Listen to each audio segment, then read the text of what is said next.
Well, guys, we finally have news about that new FPGA Nintendo 64. And of course, we're talking about the M64 from Mod Retro.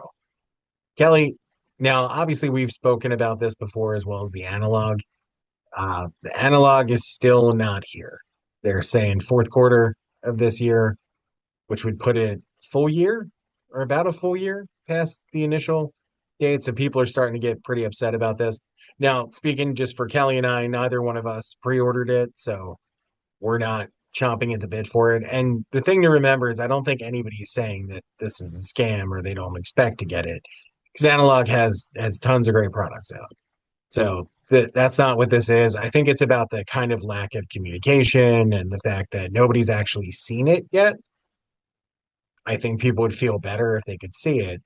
And Mod Retro, who announced their own FPGA Nintendo 64 well after, was already at a gaming convention with a physical system that people could play.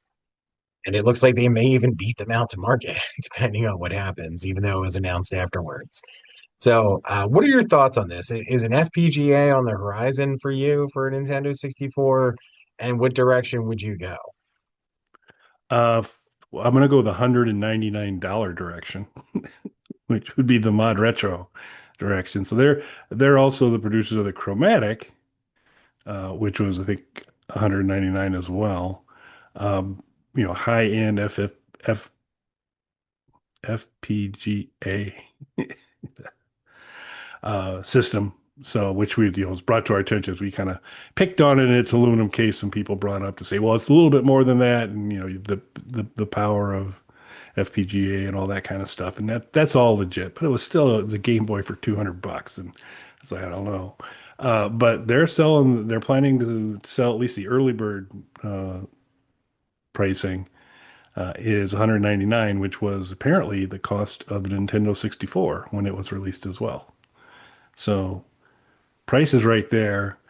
I, you know, I'm not sure. I mean, there's no question the analog product will be, outstanding. It'll also be kind of futuristic looking, sleek and cool. They got the 8BitDo controller partnership going, so that's all great. But I think I may be picking up just as my Warrior 64 is doing just fine. But you never know. So I kind of think I'd like to see how the FFP the new system works. Trouble today. But yeah, I'm not going to wait for the analog because what I'm going to guess the analog is going to be about twice that would be my guess.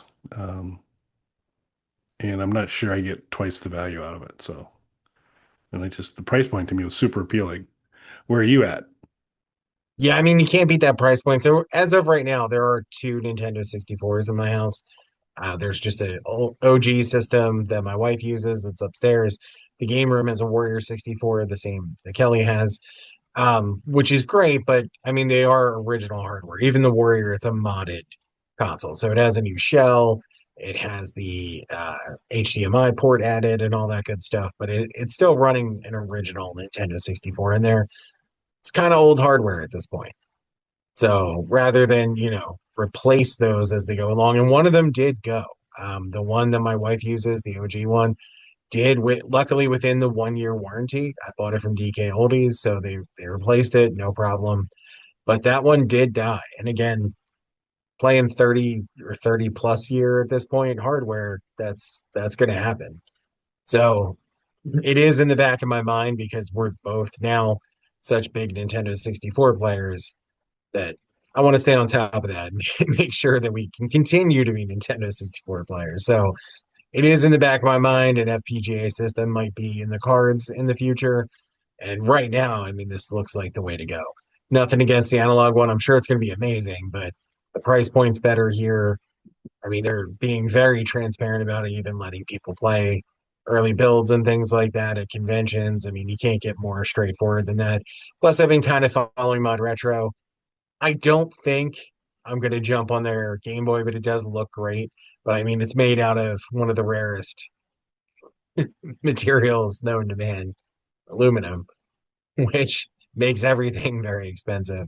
But they're also publishing Game Boy game cartridges and things like that. So I'm curious to see if they'll start publishing some stuff for Nintendo 64. That would be awesome. And now they have a deal with Atari, and they're releasing some Atari titles on their Game Boy cartridges. So Mod Retro definitely seems like a company to watch out for. Yeah, and it never serves you well to look too close at the people running these companies. Nope. Spend a lot of time. That definitely seems to be the case with Mod Retro. Palmer Luckey uh, seems to be a man of many interests, and so it I hadn't really kind of tuned into it as I read some articles in preparation for the show because that's what we do for you folks is work hard to prep for these shows. Uh, Followed a link to his unique political opinions and views and things. And it's a rich and robust history of all sorts of different goodies. But looks to me like his crew's going to be delivering a really cool 64 system that I can afford and I can feel comfortable buying. So I guess this is a skip it or buy it. And it's a buy it for me. So since we don't have listed, it's a probably buy it for me. Eventually I'm going to get around to it. It's going to be the Mod Retro. Even the analog might not even be available at that time, but even if it is, it's probably going to be the Mod Retro unless something different comes along in the meantime that looks more interesting. But I mean, I like what this company's doing. I didn't say I like everybody who works for the company, but I like what this company's doing. And that's the thing. That's where you're getting into, we've talked about separating the art from the artist and different things like that. Now you're getting into companies where, especially with a bigger company, you might have hundreds, even thousands of people working there. There's no way that you buying a product means you're endorsing everything everybody at that company has ever said or done. That's crazy to even think that way. That's right. So I do understand where people are coming from, but do you think every product you buy, the thousands of people that were behind that company, that you would align with every one of their beliefs and values and things like that? That's kind of insane. So I have no problem buying this off of them.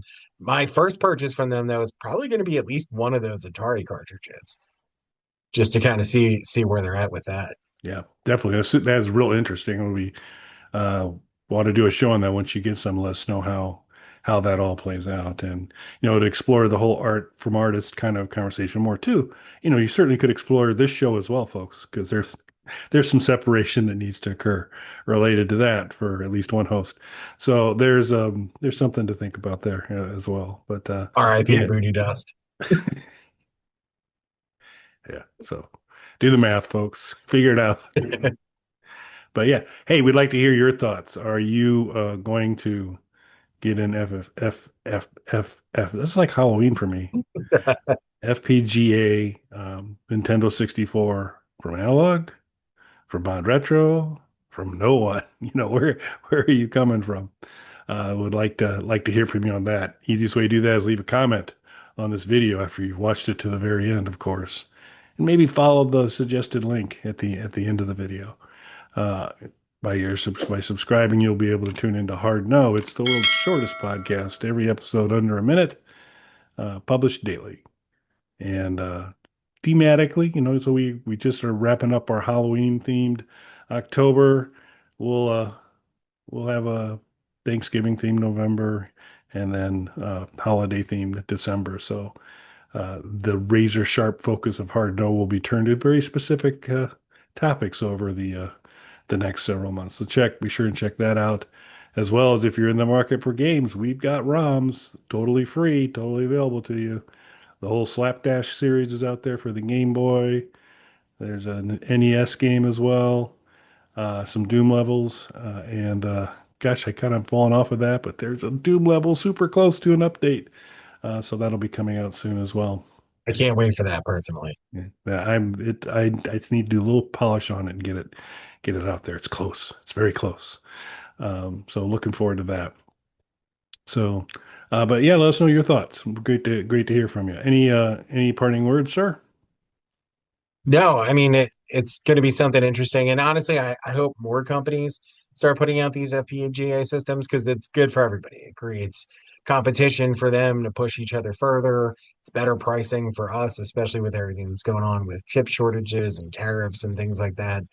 the more access we have to stuff in our price range, the better it is for everybody. Definitely. Thanks for watching, everyone. Thanks, everybody.